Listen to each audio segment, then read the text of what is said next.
Nii, tere kõigile. Hea meel on näha juba nii paljusid kohal ja oleksin väga tänulik, kui te tuleksite ka kaameraga ja kohe niimoodi soojenduseks pange chati, kus kohast te täna ühinete. Meie oleme siin Meelisega Tartust, aga kindlasti on siin üle Eesti, et jaga chati lihtsalt, et kus sa täna meiega ühined. Nii Tartust, Tallinnast, Kose. Vahva näen ka tuttavaid nägusid. Tere tulemast, tere tulemast. Okei, aga mulle väga meeldib alustada täpselt kõikide aega austada. Kell on täpselt 3, nii et asume aga teele. Tore, Kadri, et sa tulid ka pildiga, siis ma ei räägi siin ainult Meelisega täna. Ja räägime täna siis delegeerimisest, kuidas seda teha, miks seda teha, kuidas ennast selles juhtida, kuidas siis oma meeskonda niimoodi hästi, hästi tööle panna, et võtsime sellise teema, aga enne kui me lähme edasi, mul on ka väike küsimus, enne kui ma ennast tutvustan, et ole hea, jaga chati, sest see on suur küsimus. Ma tahaksin, et te kõik mõtleksite, kes te siin kohal olete, et miks sa siin üldse täna oled, et miks see teema sind kuidagi kõnetas, see delegeerimine sinu jaoks on oluline või mis selle sinu jaoks ka raskeks teeb. Et ole hea, jaga chati, et ma saaksin rohkem aru, et mis on tänase meie webinarile kohaldunud inimeste selline huvi. Niimoodi, kes ma praegu saan chati ise vaadata. Et ole hea, jaga. Miks sa täna siin oled? Miks see teema sinu jaoks oluline on või raske on? Tere kõigile. Õpikohustused näiteks. Ja, aitäh, Anastasia. Aga miks sa siin oled? Teeb raskeks. See, et kardan, et koorma inimesed tööülesannetega üle. Tundub, et teistele seletamine. Oih, kuidas teid see?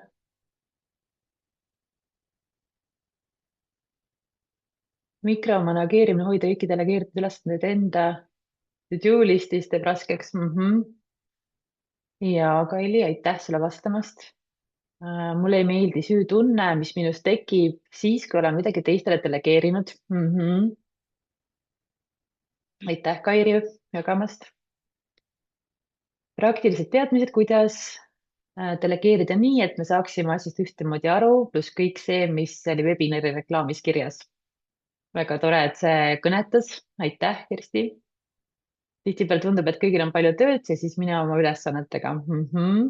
Tegelikult olen 2 ülemuse alluvuses olnud, kes on keeldunud delegeerimast, isegi kui olen küsinud. Okei. Jah, et eks igaüks tuleb täna siia natukene oma sellise mõttega, eks. Ja ma tahan, et sa võtaksid tänasest veebiseminarist just seda, mida sa täna otsid ja osaleksid selles veebiseminaris täiega kaasas. Et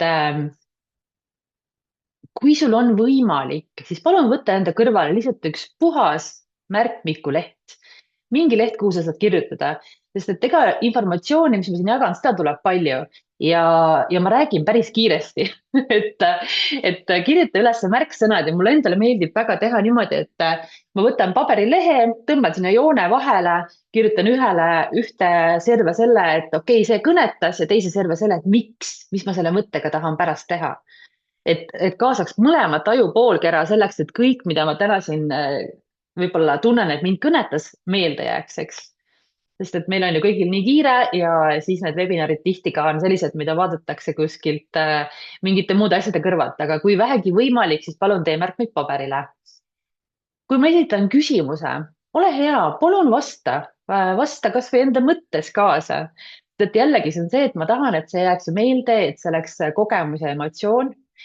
Ja ma mõtlesin ka, et annan ühe väikse kingituse ära, et nendele inimestele, kes täna siin aktiivselt kaasa mõtlevad. See on väga hea Michael Hyatti raamat Vaba keskenduma. Ma räägin ka Michael Hyatti ühest delegeerimise mudelist täna siin lõpupoole ja ma selle raamatu siis aktiivsete inimeste vahel, kes chatis täna kaasa räägivad, saadan kingituseks. et olen ise lugenud, väga mõnus lugemine oli. nii et ole kohal, ole aktiivne, Meelis jälgib meil täna chati ja kui teil on mingeid küsimusi, siis võite julgelt sinna lihtsalt panna ja ma tulen nende juurde tagasi. nii, aga siis täna lähme teele. mul on kolm sellist suurt eesmärki, mida ma tahan edasi anda. Räägime delegeerimise olulisusest, miks see on siis meil raske delegeerida ja kuidas siis seda tegelikult teha. et kolm head eesmärki, sellest me juba rääkisime. ja miks see delegeerimine on siis oluline? et ja ma mõtlesin ka enne seda webinari, et miks üldse mina peaksin delegeerimisest rääkima.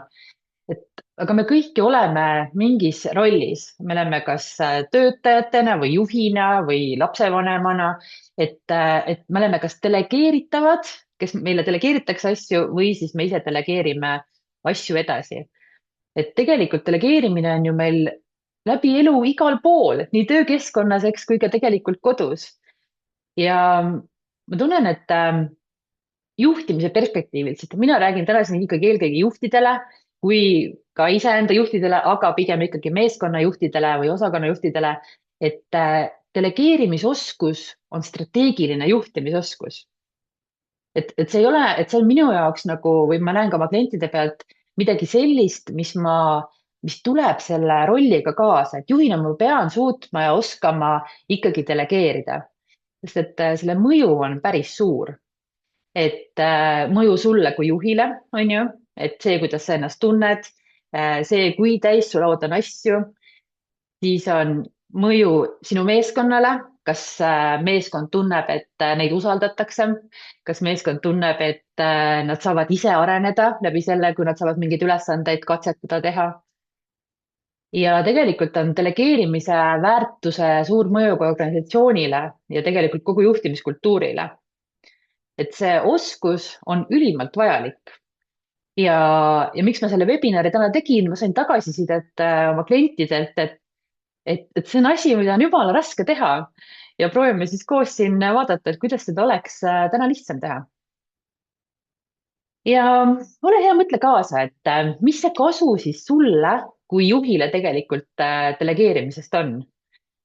üks on kindlasti see, eks, et ta loob ruumi siis selliseks strateegiliseks tööks, et asjadeks, mida siis on sind palgatud või sinu roll nõuab tegema. Kasuga kindlasti juhile inimesel on see, et ta vähendab läbipõlemise riski, aga ma arvan, et see on selline suhteliselt selge, eks, et kui ma kõike endale kogun, võtan enda kanda, et siis stress, see on see stressiämber, eks, kui see saab täis ja ma kuskilt seda välja ei lase, ära ei delegeeri, siis ta lihtsalt ju plahvatab. jah, ja minu arust kõige ikkagi selline olulisem on see, et see võimalus keskenduda siis sellele, mis on päriselt oluline. et delegeerida ikkagi ära need sellised asjad, mis tegelikult ei vaja sinu otsast lõpuni tegemist. ja ma panin siia küsimärgi, nii et nüüd on esimese küsimuse koht. mis võiks olla veel kasu sinule kui juhile sellest, et sa delegeerid rohkem ja paremini? ja nüüd siis, Meelis, ma palun, et sina aitaksid mind nende vastustega, kui sealt tulevad. Ja tere ka minu poolt. Näen, et on küsitud juba, et meeskonnaliikmed saavad vastutust ja tunnevad end ka vajalikuna. Loob usalduslikuma ja tugevama meeskonnakultuuri. Absoluutselt. ja. Terje ütles, et juhile vabaneb rohkem vaba aega. ja. Kaasatus tõstab ka töötajate kompetentsi, ajavõit. väga nõus. ta on palju kasulikku, eks. Lähme siis edasi, vaatame siis natuke juba oli meeskonnale siin jagatud ka, aga mida see siis meeskonnale, see sinu delegeerimine loob? jah, et eks see kõige peamine asi on ikka see, et kui juht mulle delegeerib, siis ma tunnen, et ma olen oluline. on ju, see täidab mingit ka baasvajadust meil inimestena, et kui mulle midagi usaldatakse ja ma saan sellega katsetada ja ma saan läbi selle areneda, et siis tegelikult see aitab mind inimesena edasi ja samamoodi sinu meeskonda, et ta aitab sinu meeskonnal kasvada ja areneda. ja läbi selle, kui ma ikkagi ise mingi asja ära teen, mis mulle on siis hästi delegeeritud, ma tegelikult ju ka võtan vastutust selle asja eest rohkem. Et ma arvan, te olete ka ju kogenud, et annate mingi asja ära, aga tundub, et teine inimene ei hooli sellest või kuidagi ei hooliks sellest nii palju, kui sina hoolid. Olete kogenud keegi? või tundub, et annad küll vastutuse, aga vastutust tegelikult ei võeta? Kaili hästi õrnalt noogutab, ma näen siin videos. aga jah, et see delegeerimine loob seda vastutust ja suurendab pühendumust ning see pühendumuse ja vastutuse teemast võiks täitsa teha eraldi webinari. aga kindlasti see ülesannete usaldamine meeskonnale seda pühendumust loob, et mitte üks aspekt sellest kindlasti. ja Kersti ütleb ka näiteks, et suurendab töötajate usaldust ja töötaja tunneb, et on oluline. täpselt, täpselt. ja mõtle, see tunne, et ma olen oluline, see on ikkagi ju meil inimesena baasvajadus, on ju? ma tahan tunda ennast olulisena, ma tahan olla tähele pandud, ma tahan olla kuulatud, ma tahan olla noh, selles mõttes kasulik, on ju? et see on tegelikult hästi selline inimlik. organisatsiooni vaates minu arust on kõige selline olulisem punkt siin ikkagi, et see kasvatab juhtimisvõimekust kogu organisatsioonis. et kui võtta näiteks eesmärgiks kõikide juhtide delegeerimisoskuse parandamine, sest et siin on ju viise, siin on nippe, siin on tohutult ägedaid tehnikaid, kuidas seda teha, et siis tegelikult see juhtimiskvaliteet kogu organisatsiooni vaates ju läheb paremaks ja siis muutub ka töötajate heaolu paremaks ja kui töötajate heaolu on parem, siis ju ka tulemused paranevad, et jällegi üks väike oskus, mis võib teha või luua sellist nagu suurt mõju. aga pange veel küsimärk, et mis te tunnete, mis võiks see suure pildi mõju olla, et just võib-olla teie ettevõtte vaatevinklist, kus sa hetkel töötad, et mis see mõju organisatsioonile võiks olla sellest, kui juhid oskaksid paremini delegeerida? Kersti ütleb, et meil kõigil on vaja oma töötegevustes autonoomsust. See võrdub siis hea toimiva organisatsiooniga. Ja vaatame, äkki tuleb pärast mingeid mõtteid. nüüd siis saime kiiresti arutatud, et see on oluline oskus, sellel on suur mõju nii endale, sinu meeskonnale, sinu kogu organisatsioonile. aga miks me siis ikkagi ei delegeeri? sest et ma arvan, et täna siin on kohal ikkagi inimesed, kes on huvitatud sellest, et rohkem delegeerida, ehk siis, et mis teid takistab delegeerimast?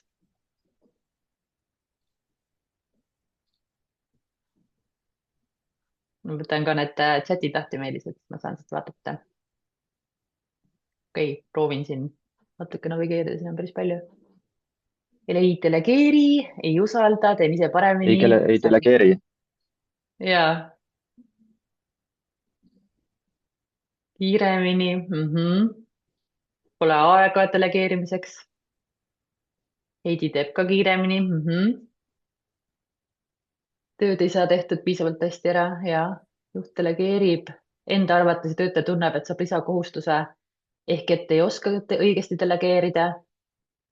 tahe ise kontrolli omada, ei taha koormata teisi. ei taha, et ei võeta vastutus ülesande eest, ise on kiirem teha.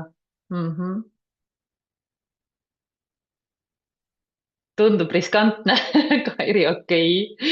no muidugi, sest et ega ju meie enda peas on see plaan ju päris selge ja siis annad kellelegi teisele, et kes teab, kuidas tema mõtleb.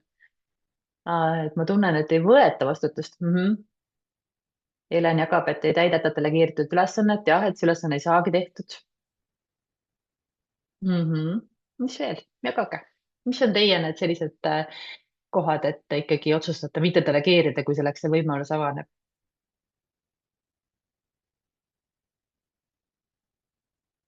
peamine, mis ma siit välja nüüd lugesin, on tegelikult ikkagi see, et tunnen, et mul ei ole seda piisavalt usaldust selle inimese vastu ja mul ei ole piisavalt aega, et delegeerida korrektselt. okei, aitäh vastajate eest, vastuste eest. et ma panin ka siia mõned sellised mõtted, et läheb hästi kokku sellega, mida teie jagasite. ma arvan, et peamine põhjus ikkagi see, et on see perfektsionismi kalduvus meis ka, et me tahame, et ikkagi need asjad saaksid ju hästi tehtud. sest et noh, jah, et juhtidena tihti ma näen paljusid, kes on perfektsionistid ja siis on see täiuslikkuse soov on nagu suur, et keegi ei tee sama hästi, kui võiksin mina selle teha. ja harjumus on ju, et ise kiiresti ära teha, nii on lihtsalt kiirem, aja kokkuhoid ja tihti on ka see, et delegeerimisel see on juba nii automaatne, et ma olen nagu harjunud need asjad kuidagi ise ära tegema ja mul ei tule vahepeal isegi mõttesse, et ma peaksin delegeerima. kas te olete sellega kokku puutunud? mina küll just täna puutusin, mõtlesin, et valmistasin seda webinari ette ja siis mõtlesin, et ma oleks võinud ju tegelikult nende mingite slaidide või siis sissejuhatusvideod asja nagu ära delegeerida, aga ma hakkasin ise täiesti automaatselt seda tegema. et see ei olnudki nagu teadlik, eks, et ma nüüd ei delegeeri, vaid lihtsalt, et et okei, see on minu protsessi osa. kindlasti on, siis takistab see, kui me ei tea, kas see teine inimene on valmis selleks ülesandeks, on ju, et kas ta on valmis vastu võtma vastutust, kas tal on piisavalt kompetentse, et see takistab meid. Pole aega, et delegeerida, kuigi delegeerimine peaks ju aega juurde andma. aga tegelikult nagu selline baasasi ikkagi, miks me ei delegeeri, on see, et me kardame kontrolli käest ära anda. et kui me anname kontrolli käest ära, kas ma siis ikkagi olen piisav?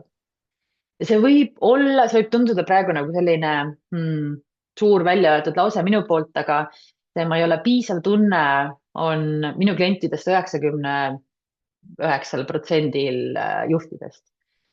et noh, see, tahame olla täiuslikud, on ju, ja siis on see hirm, et okei, et kui ma nüüd annan need ülesanded ära ja need võib-olla ei tule ka tagasi nii, nagu ma tahan, siis see ju tähendab seda, et ma ei teinud oma tööd piisavalt hästi. et need hirmud on ikkagi väga sügaval meie sees. nii et tahaks kõigepealt öelda, et sa ei ole üksi, see on täiesti inimlik. mul on au olnud töötada nii paljude ägedate juhtidega ja ikkagi need kaks asja, et see kolm asja, et soovin olla täiuslik, ma ei ole piisav ja ma ei oska tegelikult delegeerida või ma ei taha delegeerida, sellepärast on nagu hästi tavapärane. et see on lihtsalt osa meie inimeseks olemise protsessist. siin on ka öeldud, et jah. keskastme juhina on probleemiks ka, kui ettevõtte kultuur tegelikult ei toeta delegeerimist. Ja kindlasti. noh, et kui ettevõtte kultuuris on, ma kujutan ette, et juhtkonna tasandil võib tekkida nagu see tunne, et ka mingi võistlusmoment nende juhtide vahel, et kes tahab olla parem või kes tahab, noh, et võimekam, eks, et mingi ego teema äkki, et aga jah, et ettevõtte kultuur kindlasti seda peaks toetama, et seda on lihtsam siis teha. aga minu selline soovitus või selline soov ongi tegelikult sulle täna see, et mõtle sellest delegeerimisest kui mitte millegist nagu loobumisest või sellest hirmust, mis iganes üles tuleb, vaid kui investeeringust enda inimestesse ja tegelikult ka sinu enda juhtimisvõimekusse. et see tasub pingutamist, see tasub harjutamist, et tõesti lõppkokkuvõttes ikkagi ta annab palju juurde.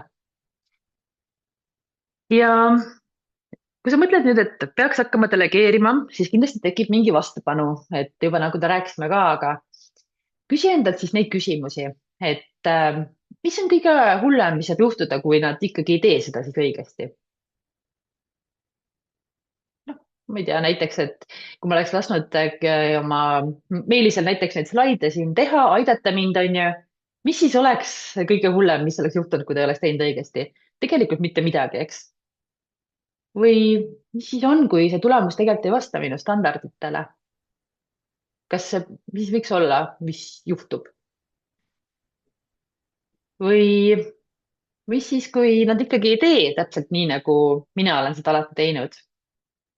või ka see viimane küsimus, et mis siis juhtub, kui ma muutungi ettevõtte jaoks vähem oluliseks, kui ma delegeerin rohkem asju endalt ära?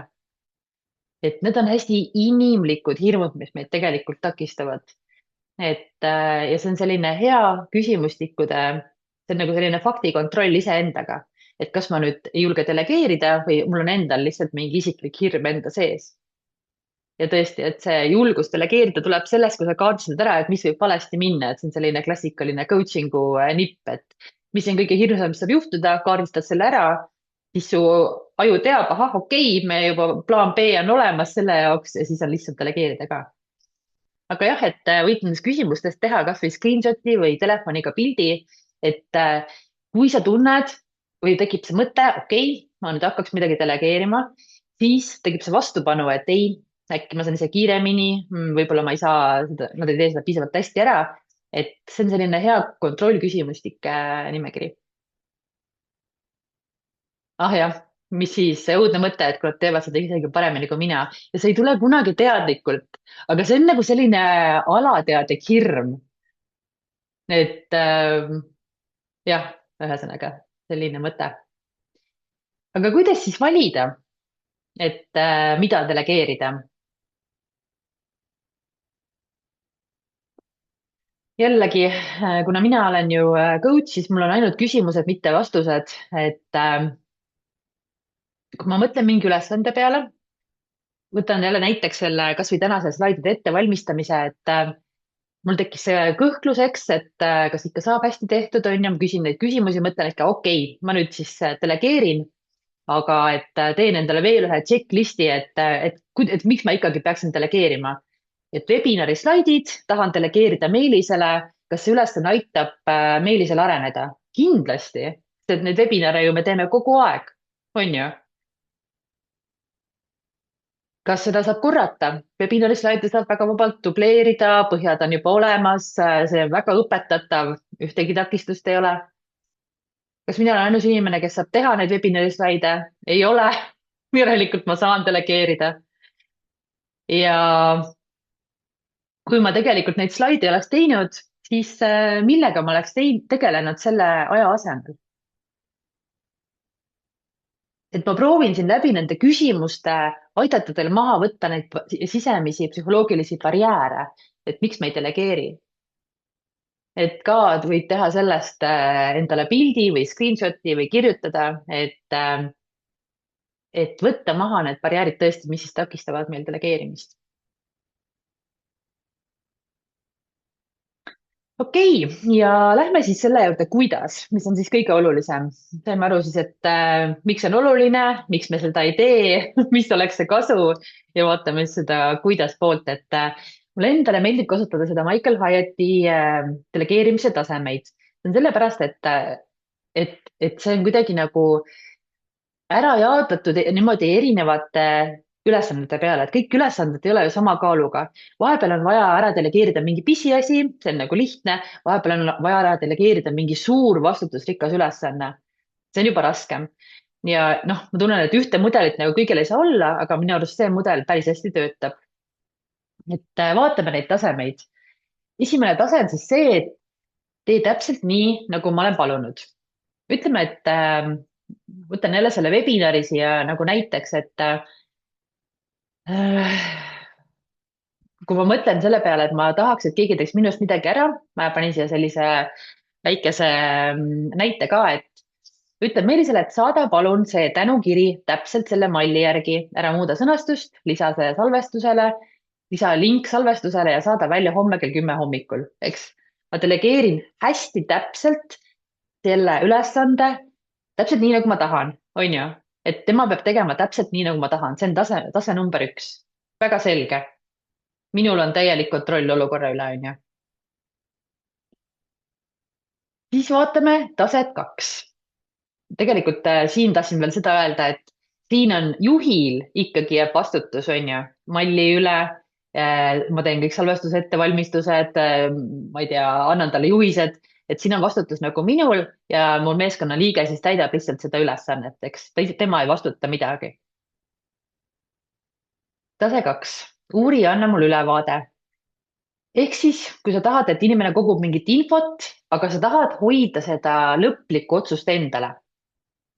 see on väga hea, kui sa tahad koguda mingit sellist fakte või mingeid võimalusi või mingeid valikuid, aga sa ei taha, et see inimene midagi veel ise otsustab, et sa tahad hoida seda otsustust. teen siia jälle sellise näite, et näiteks ma ütlen Meelisele peale webinari, et palun kogu mulle osalejate tagasiside kokku ja tee lühike ülevaade, mis nende arvates oli kõige väärtuslikum ja milliseid küsimusi jäi õhtu. Eks, et tee uurimustööd, tule tagasi ja mina otsustan, mida ma selle infoga teen. Et see on siis tase 2. Ja see on kusjuures üks väga hea tase. Tavaliselt me tahame siin nagu öelda, et kuule, ole hea, et kaardista see tagasiside ära. On ju, jätame selle kuidagi nagu õhku, et aga mis siis nagu edasi saab teha sellega. Et jah, et siin ma nagu soovitan kaardista ära ja tule tagasi vot nende asjadega, et aga mina teen otsuse. Siis Haiet järgi tase 3, uuri ja tee juba ettepanek, et see nüüd kaasab inimest rohkem. Et siin meie webinari näitel võiks ma öelda Meelisele, et vaata palun see salvestus läbi, tee ettepanek, millised 3 klippi võiksid olla reelsid ja mis sõnumiga need postitada. Ehk siis, et ma annan talle juba võimaluse ise midagi otsustada. Eks, et kui esimene oli see, et ma tegin otsuse ära, tee nii, teine on see, et ma tegin põhimõtteliselt otsuse ära, kaardista mulle mingeid valikuid, et ma saaksin veel paremini otsust teha, on ju.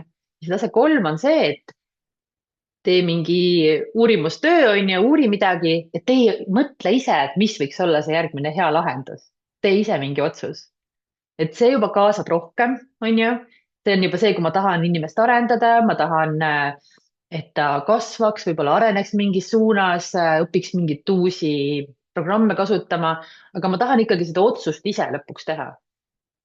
Et see on siis tase 3.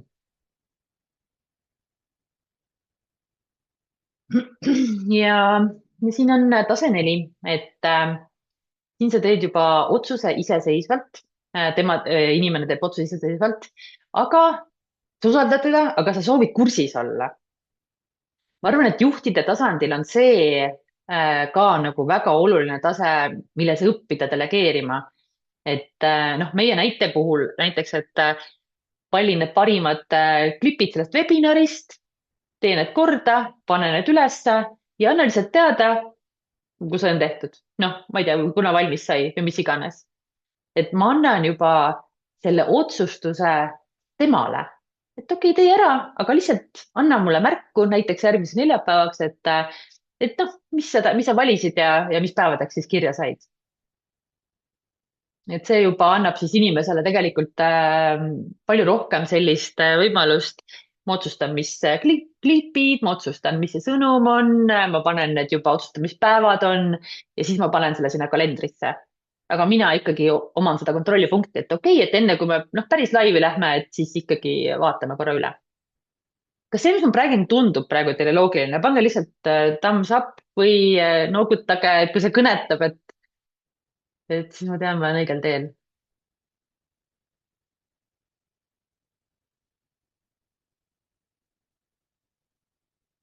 Ma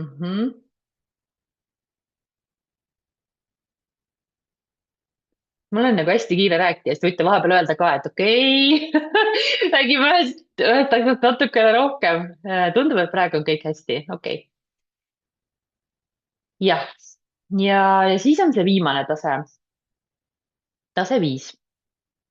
See on juba tõesti, et see omanikutunne on ju, et sa annad kellelegi mingi ülesande, delegeerid ja sul ei ole vaja mingit tagasisidet selle kohta, et sa usaldad teda ja ta saab selle otsast lõpuni ise ära teha. On ju, mina ei pea enam sekkuma.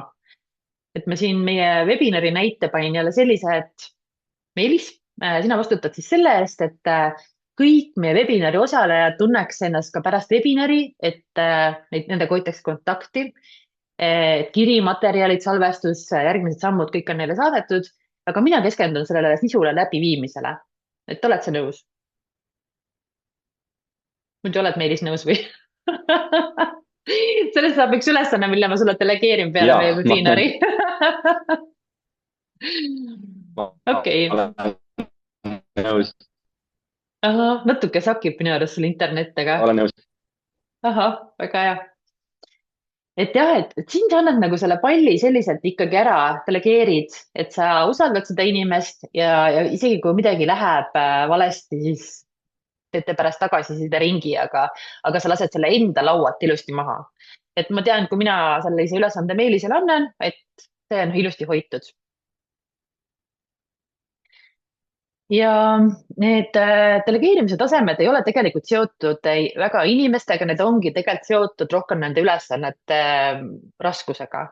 et tase number üks, et anna aga kontrolli, on ju, ja ütle täpselt, kuidas teha, et noh, see on hästi oluline näiteks mingite juriidiliste küsimuste juures või mingite ootusnõuete juures, et kus on vaja, et inimene samm-sammult nagu jälgib mingit protokolli. et igale tasemele on oma koht, on ju, ja sina pead otsustama siis, et selle ülesande puhul, milline oleks see õige delegeerimistase.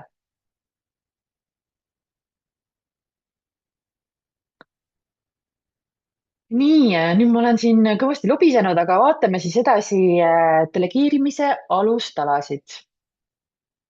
võib-olla mõtlen, kas, tegelikult ma küsin teilt, et milline see delegeerimise tase praegu kõige rohkem kõnetas? ma näitan korraks need tase 5, tase 4, millist sa kõige rohkem kasutad praegu? tase 3, 2 ja viimane. vaatan korraks teie chati. millist sa praegu kõige rohkem kasutad? Triinu vastab 5, 2, 3, pigem 4, 5. oleks vaja kasutada 4.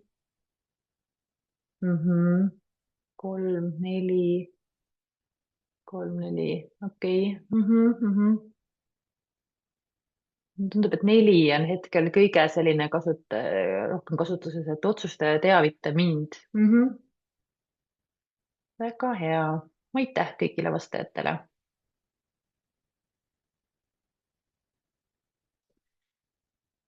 kui sa oled selle taseme ära valinud ja mõelnud, et selle ülesande tahaks siis ära delegeerida, valin siis selle 4. taseme, et otsustaja teavita mind. vaatame siis ikkagi sinna läheb natuke sisse, et mis need alustalad on. et kuidas seda ülesannet anda ikkagi nii, et ta ei tule kas tagasi poolikult või ta noh, et see läheks kõik sinna ootuspäraselt. ehk siis et jälle on selline hunnik küsimusi, aga et tihti see selgus on see, miks see delegeerimine ei õnnestu või ebaselgus selles ülesande püstituses. et kui sa annad inimesele delegeerimiseks mingit tükki, siis kindlasti on, mis on selle tegevuse eesmärk, mis on selle tegevuse tulem, mis ajaks seda tulemust võiks oodata või mingit kontrollpunkti. kas on mingeid piiranguid, vormereegleid, mida ta peaks teadma enne, kui ta tööle asub. ehk siis, et selgita, täpsusta, mis on täpselt vaja teha. see on siis esimene see pillar. vastutus. kui inimene nüüd saab teada, mida on vaja teha, mis on oodatud tulemus, siis tegelikult, et kas on keegi veel, kes peaks mingit vastutust seal hoidma või vastutab millegi eest. kas on mingit rolli, no siin on see taseme küsimus, on ju, sinul.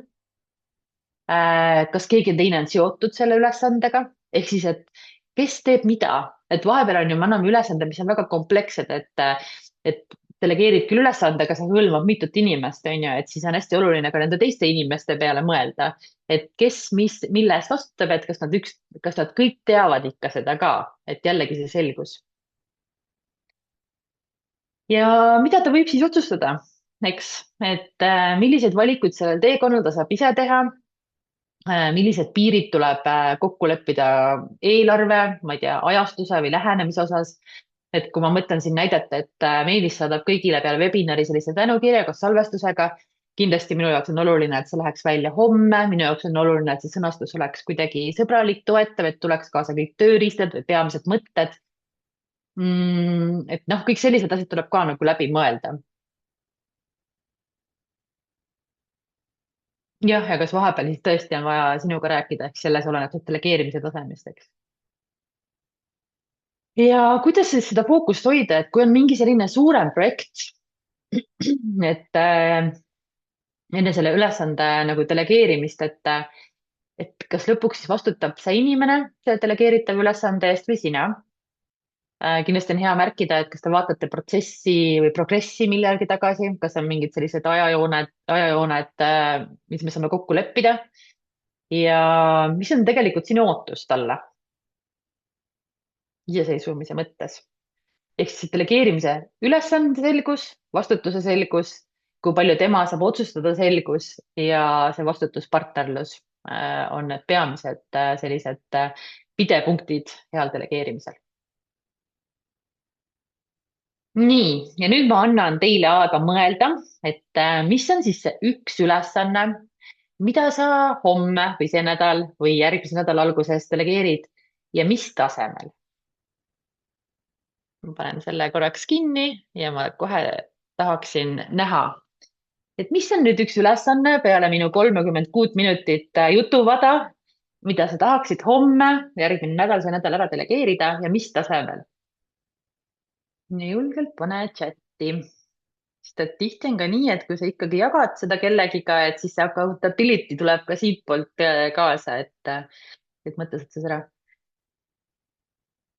ahah, raske on valida, aga enamusest helistaksin delegeeritud tasemel 5, et annad selle kogu ülesande sellele inimesele ja siis usaldad, et mis iganes valikuid ta teeb, on ju, et need on okeid. aga teised ka, mõelge palun lihtsalt oma igapäevaelu toimimist.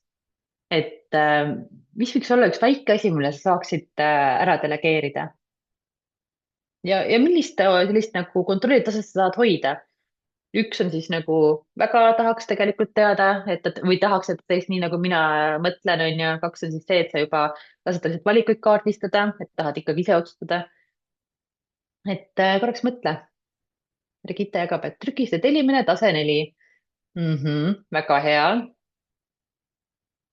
et kõik sammud ära ja siis ikkagi see viimane koht, et ta tuleb, räägib sulle, kuidas sellega läks, on ju.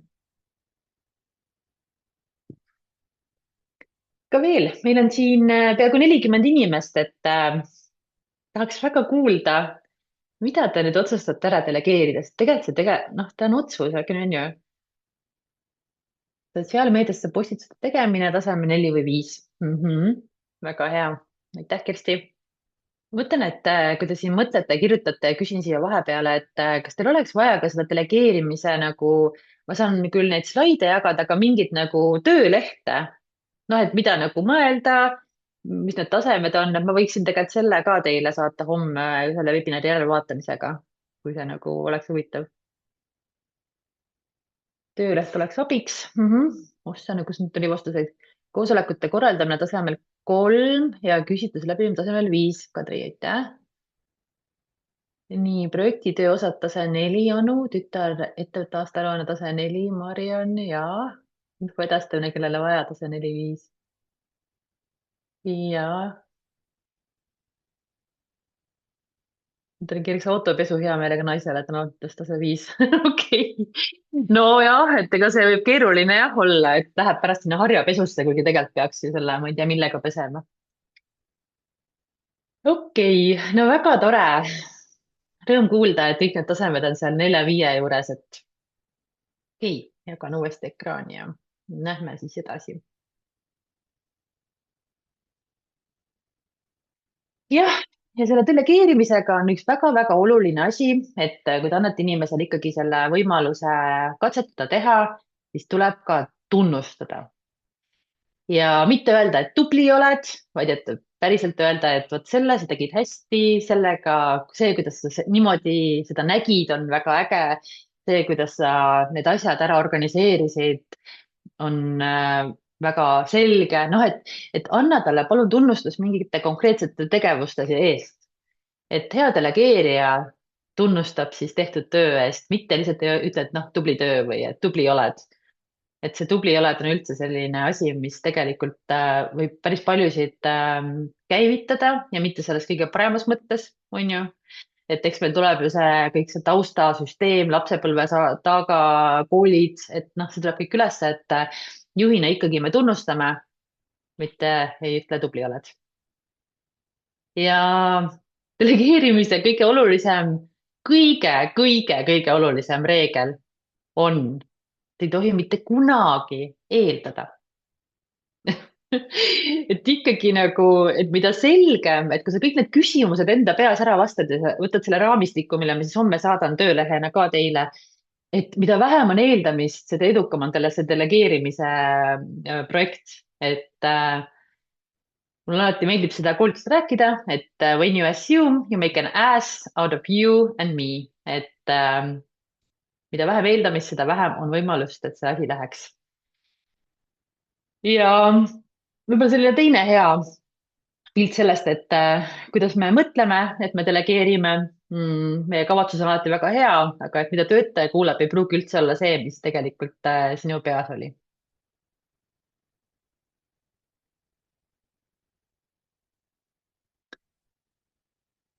ja kui me rääkisime siin natuke juba sellisest nagu tunnustamisest ja juhtimisest, et ma mõtlesin, ma panen siia lõppu kohe sellise juhtimise arheotüüpide slaidi, et kõik me juhtidena oleme ju kogu aeg mingil teekonnal, on ju, me kasvame ja areneme ja vahepeal liigume edasi ja tagasi ja mis iganes pidi, aga see on kogu aeg selline protsess.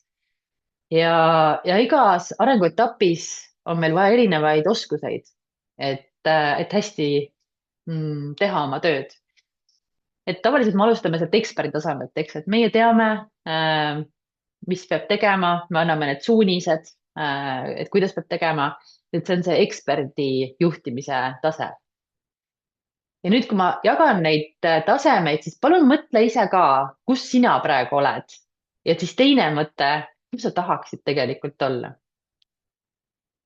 Järgmine tase on koordinaator, et siis sa juba korraldad ülesandeid, aga ikkagi nagu läbi suhtluse, see peamine suhtlus ikkagi käib läbi sinu ja ei käi läbi meeskonna liikmete.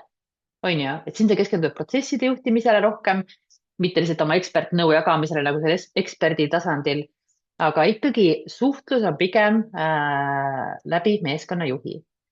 Siis on juba partner, see on tegelikult päris selline juba väga heal tasemel nagu juhtimis selline süsteem, et vastutuse suhtlus on jagatud. Juht asetab ennast meeskonnas kui võrdse partnerina, mitte et ma olen kuskil üleval või olen keskel, et ma olen üks tiimist. Siis on juba selline coach'i tase, eks, et sinu kui juhi roll on inimesi arendada, tihti on need just meeskonnajuhid, arendada, julgustada neil omavahel suhtlema, muuta meeskonna liikmete omavahelist suhtlust paremaks. et kogu selline nagu areng ja kasv on sinu kui juhi peamine prioriteet. ja siis on viimane juhtimisarhetüüp on strateegia, et siis sa astud juba sammu tagasi, vaatad seda suurt pilti, meeskond toimib väga autonoomselt, aga sina saad hoida sellist eesmärkide, pikemaajalistel eesmärkidel silma peal. et kui sa nüüd vaatad seda juhtimisarhetüüpide väikest nagu teekaarti või teekonda, et kus sina ennast praegu seal positsioneeriksid ja kuhu sa tegelikult tahaksid liikuda? et igas rollis või igas selles arenguetapis on tegelikult oma väga suur väärtus.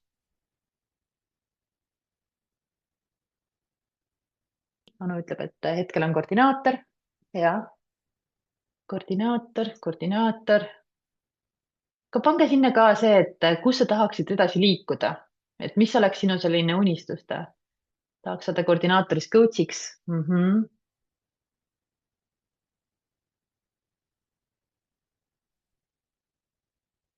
hetkel koordinaator, aga tahaks jõuda coach'iks ja Kadri tahaks strateegiks ma mäletan, mul oli siin aasta lõpus ühe sellise hästi suure ettevõtte juhtivtiimiga meeskonna coaching Soomes ja siis ma näitasin ka neile seda mudelit ja siis ma palusin neil toas astuda sinna, noh, mis esindas, et kus oli coach ja kus oli siis ekspert, on ju.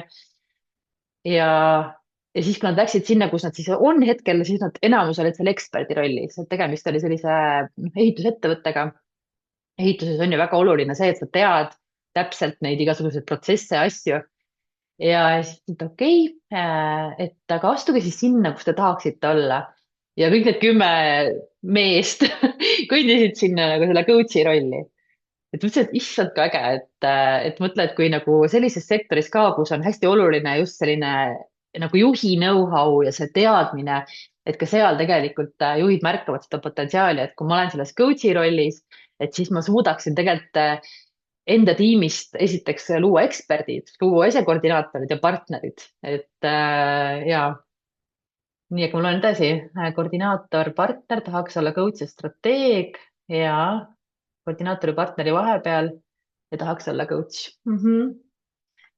et igal pool on õige, on ju, igal pool on selles mõttes mingi osa on vajalik ja kuskil ongi vaja ekspertsust, kuskil on vaja koordineerimist, siis on see partnerlus, aga ikkagi võiks mõelda juhina, et kuhu ma tahan liikuda ja kuhu maailm liigub.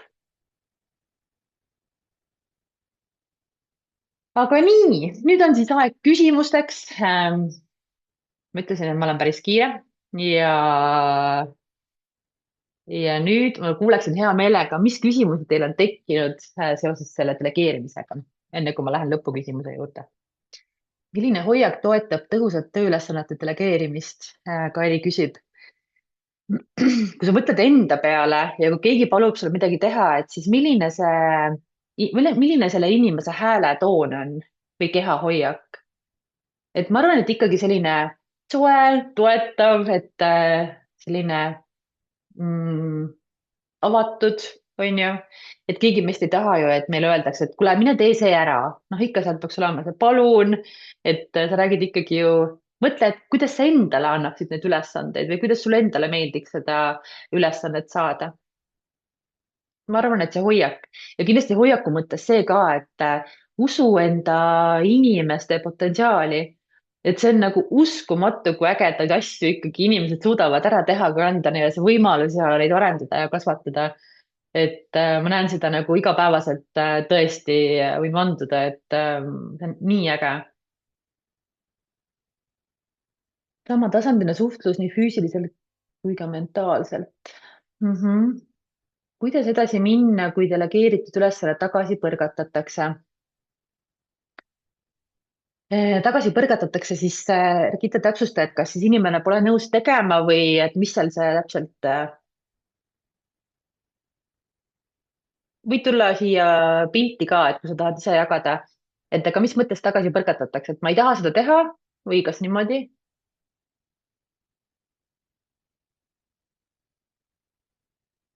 okei, ma annan Regita natuke aega vastata. ei saa mikrit kasutada. aga mõte selles, et ei tee ise. muidugi ma sain õigesti aru või? okei, ma võtan, Regita, sinu küsimuse peale seda, ma võtan Kadrile siis, et kuidas jõuda selleni, et tiimiliikmed jõuaksid vastutuse võtmine päriselt.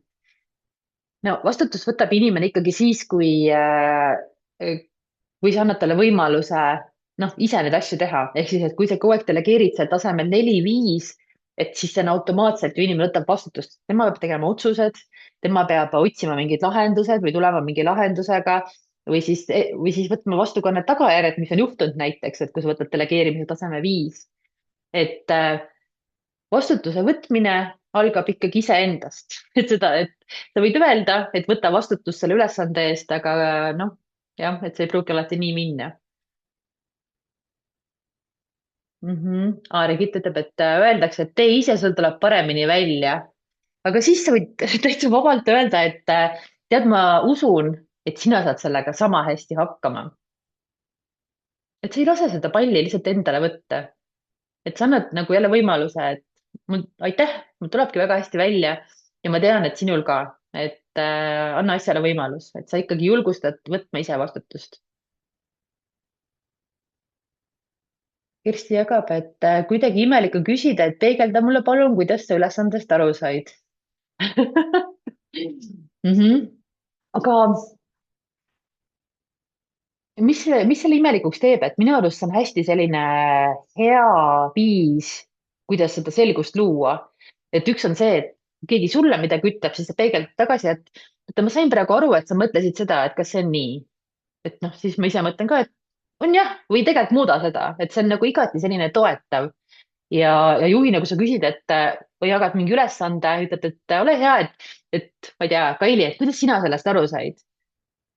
see peegeldab mulle vastu, ütlen jah, kõlab õigesti, et lähme teele. et selles mõttes see on hästi tavapärane praktika, väga julgustan seda peegeldamist kasutama.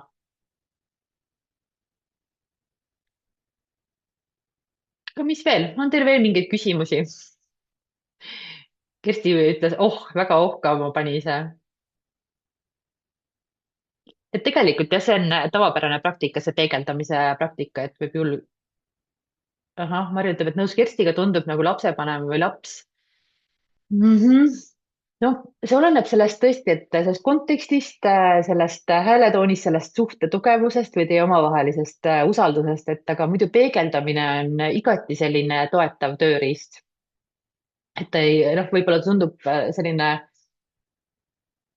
jah, et mis selle paneb tundma nagu lapsevanem või laps, et kui me räägime nendest erinevatest suhtlustasanditest, on ju, et kui mul on inimene, kes on selles lapse rollis, jonnin, ei taha, tee ise, sul tuleb paremini välja ja mina olen siis selles vanema rollis, et ei, sa pead selle ikkagi ära tegema, noh, siis on paratamatult konflikt, on ju, et kui sa mõtled, et kuidas sa tulla siis sealt täiskasvanu rolli, et mul on vaja, et see asi oleks tehtud selleks ajaks, sellepärast et selle mõju on selline, et ma tean, et sul on kõik oskused, et seda teha, on ju. et siis kuidas tuua inimene sinna täiskasvanu rolli? nii, kui delegeeritud tööülesanne on tähtajaks esitatud, kuid sisaldab puudusi, kuidas edasi toimida, arvestades, et esitamise tähtaeg on käes? vaata, seal on, kui ma nüüd ei eksi, on tase 3, et tee mingi osa ära, aga teeme mingi vahe, sellise check-in'i.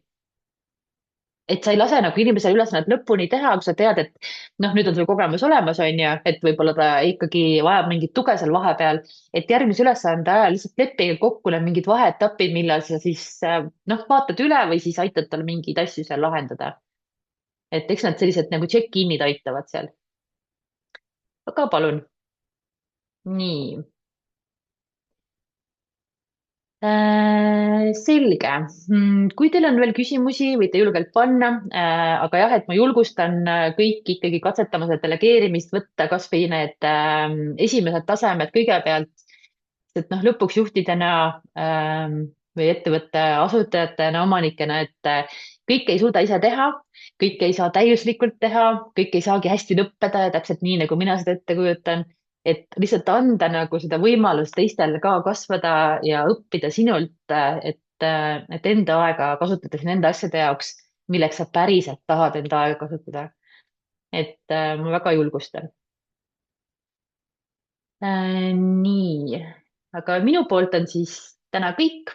ma tänan teid kõiki et sai seekord räägitud siis delegeerimisest ja enne kui sa lähed, siis anna lihtsalt mulle märku, kas see lõi sulle mingit väärtust, see vestlus täna ja kui midagi kaasa võtad, võid selle ka kirjutada sinna, et aga minu poolt suured-suured tänud.